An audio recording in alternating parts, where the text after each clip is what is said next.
Welcome to తొలి వెలుగు. దేవాదాయ అటవీ శాఖ మంత్రి కొండా సురేఖను త్వరలో పదవి నుంచి తప్పించనున్నారా? తాజాగా ఆమెను మెదక్ జిల్లా ఇన్ఛార్జి మంత్రి బాధ్యతల నుంచి తప్పించడమే దీనికి సంకేతమా అంటే అవుననే సమాధానం సొంత పార్టీ నుంచి పెద్ద ఎత్తున వినిపిస్తున్నటువంటి మాట. ఇక స్థానిక సంస్థల ఎన్నికల తర్వాత ఆమెను మినిస్ట్రీ పోస్ట్ నుంచి తప్పించున్నారనే ప్రచారం కూడా జోరుగా కొనసాగుతుంది. అయితే కొంతకాలంగా కొండా సురేఖ వివాదాస్పద వ్యాఖ్యలు చేస్తూ పార్టీని ఇరకాటంలో పెడుతున్నారని, బాధ్యతాయుతమైనటువంటి స్థానంలో ఉండి ఇష్టారీతిన మాట్లాడుతున్నారని పార్టీ అధిష్టానానికి పెద్ద ఎత్తున ఫిర్యాదులు వెళ్లాయి. ఆమెను మంత్రి పదవి నుంచి తొలగించాలంటూ ఆ పార్టీకి చెందిన నేతలే డిమాండ్ చేస్తున్నారు. అయితే ఇప్పటికిప్పుడు తొలగిస్తే ఎలా అనే కోణంలోనూ పార్టీలో చర్చ జరుగుతుందని, దీంతో ఆమె తొలగింపు తాత్కాలికంగా వాయిదా పడినట్లేనా అనేటువంటి చర్చ కూడా జరుగుతుంది. ఒక్కసారి కొండా సురేఖకు సంబంధించినటువంటి పూర్తి స్టోరీ ఇప్పుడు చూద్దాం. సినీ హీరో నాగార్జున ఆయన మాజీ కోడలు సమంతపై కొండా సురేఖ తీవ్ర స్థాయిలో ఆరోపణలు చేశారు. అప్పట్లో ఈ వివాదం హాట్ టాపిక్గా మారింది. సురేఖ వ్యాఖ్యలపై సినీ పరిశ్రమ వర్గాలు సైతం అభ్యంతరం వ్యక్తం చేశాయి. దీనిపై నాగార్జున కోర్టుకెక్కారు. సురేఖను మంత్రి పదవి నుంచి బర్తరఫ్ చేయాలని, చేసిన వ్యాఖ్యలు వెనక్కి తీసుకోవాలని పెద్ద ఎత్తున డిమాండ్లు వచ్చాయి. ఈ ఇష్యూపై జాతీయ స్థాయిలోనూ చర్చ జరిగింది. పార్టీ జాతీయ నాయకత్వం సైతం రాష్ట్ర నాయకుల నుంచి సమాచారం అడిగినట్టుగా తెలిసింది. అప్పుడే సురేఖను మంత్రి పదవి నుంచి తొలగిస్తారనే ప్రచారం జరిగింది. అయితే వరంగల్లో ఇటీవల జరిగిన కృష్ణా కాలేజీ కొత్త భవనం ప్రారంభోత్సవంలో కొండా సురేఖ పాల్గొన్నారు.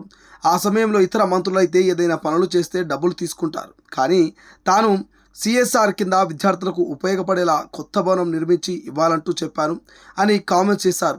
ఆ కామెంట్స్ కాస్త సంచలనంగా మారాయి. ఈ వ్యాఖ్యలతో మరోసారి ప్రభుత్వం, మంత్రులు, పార్టీ ఇరకాటంలో పడాల్సి వచ్చింది. ఆ వ్యాఖ్యలను మంత్రి సురేఖ ఎంతగా సమర్థించుకున్నా తన ఉద్దేశం అది కాదని చెప్పినా జరగాల్సిన డ్యామేజ్ జరిగిందంటూ తీవ్రస్థాయిలో పార్టీ నుంచి విమర్శలు వచ్చాయి. నేను ఒక ఫారెస్ట్ మినిస్టర్గా ఉన్నాను కాబట్టి నా దగ్గరికి కొన్ని కంపెనీలవి క్లియరెన్స్ కోసం అని చెప్పి ఫైల్స్ వస్తూ ఉంటాయి. మామూలుగా మంత్రులు అట్లాంటి ఫైల్స్ వచ్చినప్పుడు డబ్బులు తీసుకొని క్లియరెన్స్లు ఇస్తూ ఉంటారు.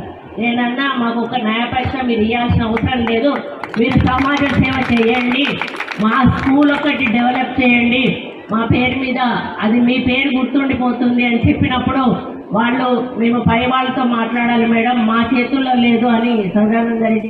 కొండా సురేఖ వ్యవహార శైలిపై ఉమ్మడి జిల్లాకు చెందిన 4 కాంగ్రెస్ ఎమ్మెల్యేలు ఇప్పటికే 2 సార్లు పార్టీ కీలక నేతలకు రాష్ట్ర కాంగ్రెస్ వ్యవహార ఇన్ఛార్జికి ఫిర్యాదు చేశారు. తమ నియోజకవర్గంలో ఉద్దేశపూర్వకంగా జోక్యం చేసుకుంటూ తమను డిస్టర్బ్ చేస్తున్నారంటూ కంప్లైంట్ చేశారు. ప్రభుత్వం వచ్చిన కొత్తలోనే ఢిల్లీకి వెళ్లి అధిష్టానానికి ఫిర్యాదు చేయాలని అనుకున్న పార్టీ రాష్ట్ర పెద్దల జోక్యం చేసుకోవడంతో సదరు ఎమ్మెల్యే ఊరుకున్నారు.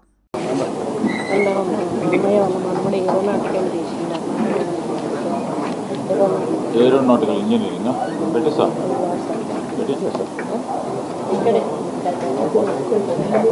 తమ శాఖకు చెందిన అధికారుల ద్వారా కొండా సురేఖ తమ నియోజకవర్గంలో క్వారీలకు నోటీసులు ఇచ్చి వారి నుంచి పెద్ద మొత్తంలో డబ్బులు డిమాండ్ చేస్తారని ఎమ్మెల్యేలు పార్టీ అధిష్టానానికి ఫిర్యాదు చేశారు.